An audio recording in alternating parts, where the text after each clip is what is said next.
Assalamualaikum warahmatullahi wabarakatuh.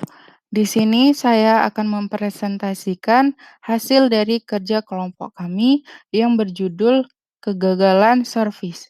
Dengan saya sendiri, Nabila Safira, dan ketiga teman saya, Dian Afrina, Indasari, dan Saskia Yolanda. Konsep kegagalan servis terdiri dua, yaitu definisi kegagalan servis dan faktor kegagalan servis. Yuk cari tahu mengenai apa itu kegagalan servis. Kegagalan servis atau kegagalan layanan didefinisikan sebagai pertunjukan layanan yang jatuh di bawah harapan pelanggan. Hoffman dan Bateson 1997 dalam Alfansi 2009. Maxam 2001 dalam Alfansi 2009 mendefinisikan kegagalan layanan sebagai layanan terkait kecelakaan, nyata atau dianggap, yang terjadi selama pengalaman pelanggan dengan perusahaan. Beberapa peneliti percaya bahwa kegagalan layanan yang tidak segera ditangani oleh penyedia layanan bisa mahal dan dapat menyebabkan pembelotan pelanggan. Oke, selanjutnya, kegagalan layanan bisa disebabkan oleh karakteristik unik dari layanan dan faktor psikografis individu terlibat dalam pemberian layanan.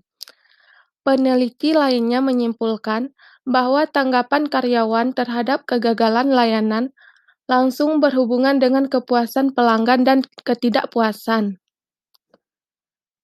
Peneliti lain juga mengungkapkan bahwa kegagalan layanan juga bisa karena perilaku pelanggan dalam proses pengiriman layanan. Kegagalan layanan dapat dikelompokkan menjadi 4 kategori.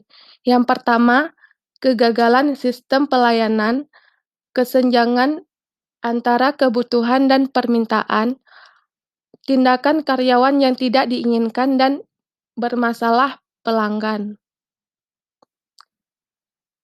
Dalam cara yang sama, diklasifikasikan kegagalan layanan ke dalam 5 kategori, yaitu organisasi prosedur, kesalahan, perilaku karyawan, kegagalan teknis fungsional, dan tindakan atau kelalaian dari organisasi yang bertentangan dengan rasa perdagangan yang adil.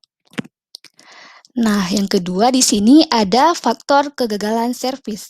Dimensi faktor kegagalan jasa pelayanan adalah sebagai berikut.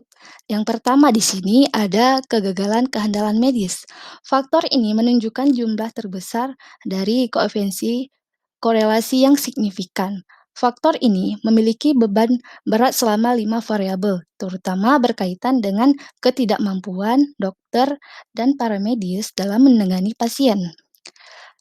4 dari 5 variabel dalam faktor mencerminkan kegagalan layanan di rumah sakit yang terkait dengan dokter, kegagalan dalam menangani pasien, keterampilan yang tidak memadai dari dokter, kesalahan dalam perawatan medis, dokter adalah terburu-buru dalam menangani pasien, dan dokter terlambat layanan variabel, kegagalan yang menghitung untuk dimensi ini.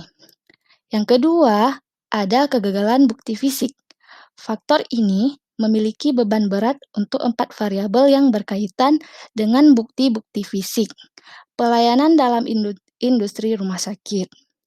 Variabel kegagalan layanan yang memiliki korelasi yang tinggi dengan faktor ini adalah terbatasnya jumlah dokter dan para medis, dan juga kurangnya fasilitas medis, dan kekumuhan dari rumah sakit.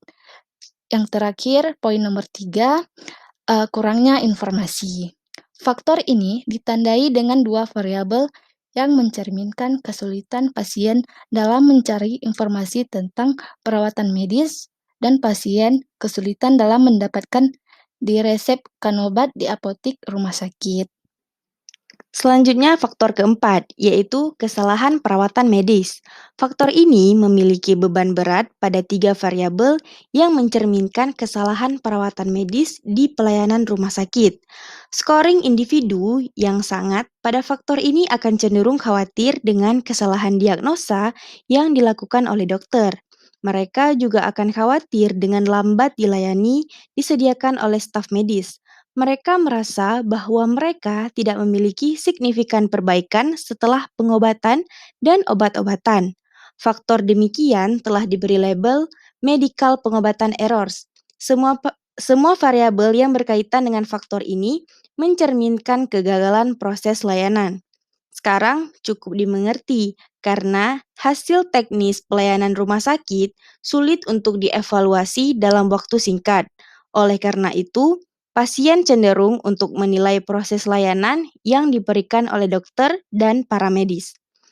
Selanjutnya yaitu faktor kelima, layanan mahal. Faktor dinobatkan sesuai sejak 3 variabel yang berhubungan dengan biaya tambahan terkait dengan layanan yang diberikan dan biaya non-moneter yang terkait dengan layanan.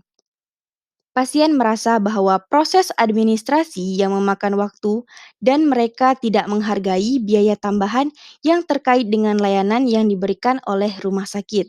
Yang terakhir, yaitu faktor keenam, kegagalan penanganan keluhan. Faktor keenam berhubungan dengan kegagalan rumah sakit dalam menangani keluhan pasien. Kebanyakan pasien dirasakan bahwa rumah sakit yang lamban dalam menangani keluhan mereka. Pasien juga percaya bahwa rumah sakit tidak menyediakan layanan nilai uang. Mereka percaya bahwa biaya rumah sakit tidak sesuai dengan layanan yang disediakan. Sekian presentasi dari kelompok kami. Lebih dan kurang kami mohon maaf. Kami akhiri dengan wabillahi taufiq wal hidayah. Wassalamualaikum warahmatullahi wabarakatuh.